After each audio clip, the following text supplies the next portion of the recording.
అందరికీ నమస్కారం.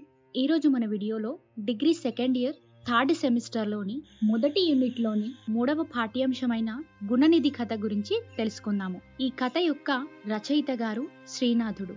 ఈ పాఠ్యాంశాన్ని కాశీఖండము చతుర్థ శ్వాసం నుండి తీసుకోబడింది. ఇక పాఠ్యభాగ సందర్భం గురించి తెలుసుకుందాము. శివశర్మ అనే బ్రాహ్మణుడు అనేక తీర్థయాత్రలు చేశాడు. అంటే కాశీ, గయ, ప్రయాగలు అన్నిటినీ ఇతను దర్శించుకున్నాడు. కానీ ఒకరోజు మాయాపురంలో ఇతను జ్వరంతో చనిపోతాడు. ఇక చనిపోయాక అతను వైకుంఠపురానికి వెళ్ళాలి కాబట్టి వైకుంఠపురానికి తీసుకువెళ్ళడానికి ఇద్దరు పుణ్య పురుషులు వస్తారు. వాళ్ళే పుణ్యశీలుడు, సుశీలుడు. వీళ్ళిద్దరూ శివశర్మను వైకుంఠంనకు తీసుకువెళ్తూ ఉంటారు. తీసుకువెళ్లే మధ్య మార్గంలోనే వచ్చే లోకాల గురించి శివశర్మకి చెప్తూ ఉంటారు. అంటే వీళ్ళు వెళ్తున్న క్రమంలో మధ్యలో కొన్ని లోకాల గురించి, ఎక్కడ ఏ లోకం కనిపిస్తే ఆ లోకం గురించి శివశర్మకు కథలు చెప్తూ ఉంటారు. మొదట ఏ లోకం వచ్చింది? పిశాచ లోకం గురించి వారు చెప్పారు. ఆ తర్వాత కుబేరుడి యొక్క కథను చెప్తారు. ఇక నిగమ శర్మ కథను చెప్పటం ప్రారంభించారు. ఈ నిగమ శర్మ శివాలయంలో దీపాలు పెట్టిన పుణ్యం వల్ల కళింగ దేశపు రాజయ్యాడు. తర్వాత జన్మలో ఏమయ్యాడు? కుబేరుడయ్యాడు. కుబేరుడు అంటే తెలుసు కదా, నిధులకి అధిపతి అని అర్థం. ఆ కుబేరుడి యొక్క పూర్వజన్మలో ఏం జరిగింది అనేదే ఈరోజు మనం చెప్పుకోబోయే పాఠ్యాంశం గుణనిధి కథ. అంటే ఒక జన్మలో కళింగ దేశపు రాజయ్యాడు, మరొక జన్మలో తర్వాతి జన్మలో నిధులకి అధిపతి కుబేరుడయ్యాడు. ఈ రెండు జన్మలకి ముందు పూర్వజన్మలో ఏం జరిగింది అనేది ఇప్పుడు మనం కథలో తెలుసుకుందాము. అలాగే ఒక యువకుడు చెడు వ్యసనాలకి ఏ విధంగా అలవాటయ్యాడు అనేది, వివేక భ్రష్టుడు ఎలా అయ్యాడు అనేది ఈ పాఠ్యాంశంలో మనకి అత్యద్భుతంగా చక్కగా వర్ణించారు కవి శ్రీనాథుడు. ఇక గుణనిధి కథ గురించి తెలుసుకుందాము. ఇక కథ సారాంశంలోకి వెళ్ళిపోదాము. కాంపిల్య నగరంలో యజ్ఞదత్తుడు అనే బ్రాహ్మణుడు ఉండేవాడు. అతని యొక్క భార్య సోమిదమ్మ. ఏ నగరంలో? కాంపిల్య నగరంలో. యజ్ఞదత్తుడు సోమిదమ్మలకి గుణనిధి అనే అందమైన కొడుకు ఉండేవాడు. లేక పుట్టిన పిల్లవాడు గుణనిధి. అతన్ని తల్లిదండ్రులు గురువుల దగ్గరికి వెళ్లి చదువుకోమని పంపిస్తే గుణనిధి మాత్రం రాత్రింబవళ్లు జూదం ఆడేవాడు. బ్రాహ్మణ ఆచారాలన్నీ వదిలిపెట్టి జూదానికి అలవాటు పడ్డాడు. అలాగే జూదం ఆడే వాళ్ళతో స్నేహం చేశాడు. జూదంలో ఓడిపోయినప్పుడు తన తల్లి శరీరంపై ఉన్న వస్తువులన్నిటినీ అమ్మి ఆ అప్పుని తీర్చేవాడు.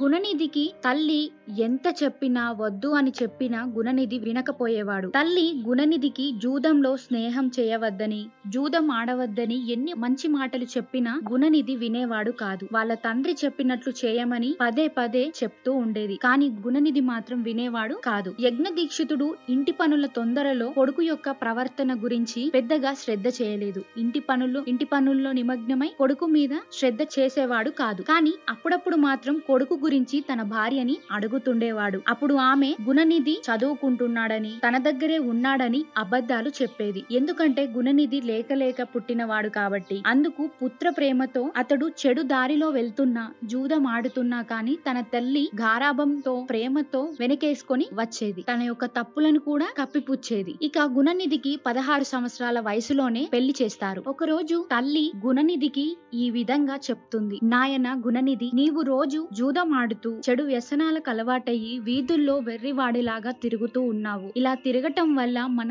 ఇంటి పరువు కాని, మీ నాన్నగారి గౌరవం కాని అంతా నాశనమవుతాయి. నీవు చేసే సిగ్గుమాలిన పనులు చూసి లోకులు మొదట నిన్ను చూసి నవ్వుతారు. తర్వాత నీవు ఒక దీక్షితుడి పుత్రివని మీ తండ్రిని నిందిస్తారు. నిన్ను చూసి నవ్వడమే కాకుండా మీ తండ్రిని నిందిస్తారు. తర్వాత తల్లికి తగ్గ తనయుడు అని నా మీద నిందలు వేస్తారు. ఇంత చిన్న వయసులో నువ్వు వ్యసనాలకి, జూదంకి అలవాటవుతున్నావు. నాయన, ఈ వ్యసనాలన్నీ మానివేసి మంచి దారిలో నడువు అని తల్లి గుణనిధికి ఎన్నో నీతులు చెప్తుంది. తల్లి మాటలు అవునని కాని కాదని కాని గుణనిధి అనలేదు. తల్లి ఎన్ని చెప్పినా కాని గుణనిధి ప్రవర్తనలో మాత్రం ఎలాంటి మార్పు రాలేదు. మళ్ళీ ఎప్పటిలాగే జూదం జూదం ఆడటం, చెడు వ్యసనాలకి అలవాటవడం జరుగుతూనే ఉంది. ఒకరోజు యజ్ఞ దీక్షితుడు అంటే గుణనిధి తండ్రి తన నవరత్నాల ఉంగరమును ఒక జూదరి వేలికి ఉండగా చూశాడు. అది తన ఉంగరమే అని ఆయన గుర్తించి ఆ జూదరిని కలిసి ఈ ఉంగరం అతనికి ఎలా వచ్చిందో చెప్పమని అడుగుతాడు. అప్పుడు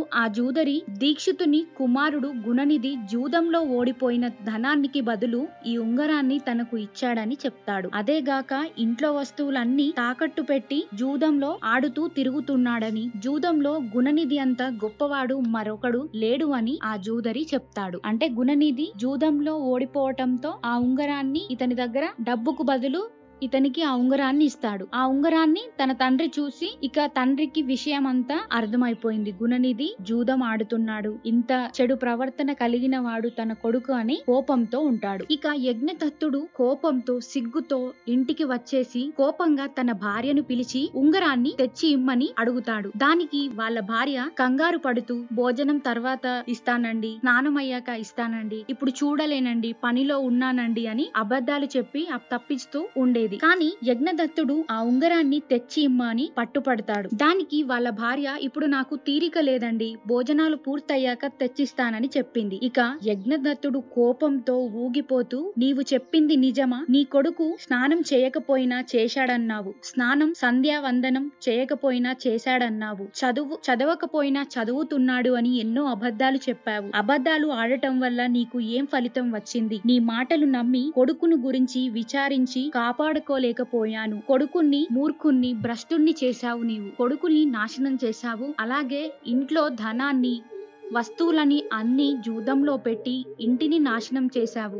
నీవు నీ కొడుకే కాక ఇంటిని కూడా పూర్తిగా పాడు చేశారు. నాకు కొడుకు చచ్చిపోయాడు, చెడ్డ కొడుకు ఉండటం కంటే పిల్లవాడు లేకపోవటమే మంచిది అని యజ్ఞదత్తుడు తన భార్య అయిన సోమిదమ్మ మీద ఎంతో కోపడ్డాడు. యజ్ఞదత్తుడు కోపంతో పట్టుదలతో భార్యను విడిచిపెట్టి మరో పెళ్లి చేసుకున్నాడు. ఎందుకంటే గుణనిధి ఇక్కడ చెడిపోవటానికి ముఖ్య కారణం తల్లియే. ఎందుకంటే ఎక్కువ గారాబంతో ప్రేమతో వెనకేసుకొని వచ్చేది. తండ్రి అడుగుతున్నా కాని అబద్ధాలు చెప్తూ కప్పిపుచ్చుతూ వచ్చింది. కాబట్టి ఆ కోపంతో భార్య సోమిదమ్మను వదిలిపెట్టి మరొక పెళ్లి చేసుకున్నాడు. ఇక చివరికి గుణనిధి పశ్చాత్తాపం. గుణనిధికి తండ్రి కోపాన్ని గురించి తెలిసింది. ఇంటికి వెళ్ళడానికి అతడు ఇష్టపడలేదు. ఏం చేస్తాను, ఎక్కడికి వెళతాను, భిక్షం ఎలా ఎత్తుకుంటాను? నిజానికి ఎక్కడ ఎప్పుడు భయము లేనిది విద్యాధనము మాత్రమే. మనులు, బంగారము మొదలైనవన్నీ ధనములు కావు. నా వంశము ఎటువంటిది, జూదం ఎటువంటిది అని మనసులో అనుకున్నాడు. మా అమ్మ సూర్యోదయం అయ్యేప్పటికీ రోజు గిన్నెలో పెరుగు వడపిందలతో చద్ది అన్నము పెట్టేది. నాకు ప్రాణానికి ప్రాణము అయిన తల్లి వంటి దేవత మరొకరు ఉండరు. ఇంకా నా ఆకలి తెలుసుకొని ఎవరు నాకు అన్నం పెడతారు అని చింతిస్తూ గుణనిధి ఎక్కడికో వెళ్లిపోయాడు. చెప్పినప్పుడు గుణనిధికి తల్లి విలువ, తల్లి ప్రేమ తెలియలేదు. ఇప్పుడు ఒక్కసారి ఇంటి నుండి బయటపడ్డాక తల్లి ప్రేమ, చదువు ఇలాంటి విలువలన్నీ తెలిసొచ్చాయి. ఇవి ఇలా అనుకొని ఇక నాకెవరు దిక్కు అని అక్కడి నుండి వెళ్లిపోతాడు. ఒక్క మాటలో చెప్పాలంటే గుణనిధి చెడు వ్యసనాలకి, జూదానికి అలవాటైపోతాడు. దాన్ని చేసే తప్పుని తన తల్లి దాచిపెట్టడం, అబద్ధాలు ఆడటం, కప్పిపుచ్చటం జరిగింది. తన తండ్రి నిజం తెలుసుకున్నాక సోమిదమ్మను కోపంతో వదిలేసి వేరే పెళ్లి చేసుకుంటాడు. ఇక గుణనిధికి అప్పుడు తల్లి విలువ, తల్లి ప్రేమ అన్ని విలువలు తెలిసొచ్చాయి. ఇక గుణనిధి బాధపడుతూ ఎక్కడికో వెళ్లిపోయాడు. ఇలాంటి కథల్లో గుణనిధి లాగే ఎంతో మంది యువకులు అలా చెడు వ్యసనాలకు బానిసవుతూనే ఉన్నారు. అలా అయ్యేందుకు కారణం వారొక్కరిదే కాదు, తల్లిదండ్రులది కూడా. ఎందుకంటే పిల్లల్ని తల్లిదండ్రులు కనిపెట్టుకొని వాళ్ళ యొక్క ప్రవర్తనను, నడవడికను ఒక కంట కనిపెడుతూనే ఉండాలి. ఒకవేళ దారి తప్పుతుంటే వాళ్ళను సరిదిద్దాలన్న విషయం ఈ కథలో స్పష్టంగా చెప్పబడింది. అలాగే ఎంత పెద్ద చదువులు చదువుకున్నా మంచి చెడ్డలు అనేది తల్లిదండ్రులు చెప్పి సక్రమంగా పెట్టాలని ఈ కథలో మనకి అద్భుతంగా వర్ణించారు కవి శ్రీనాథుడు.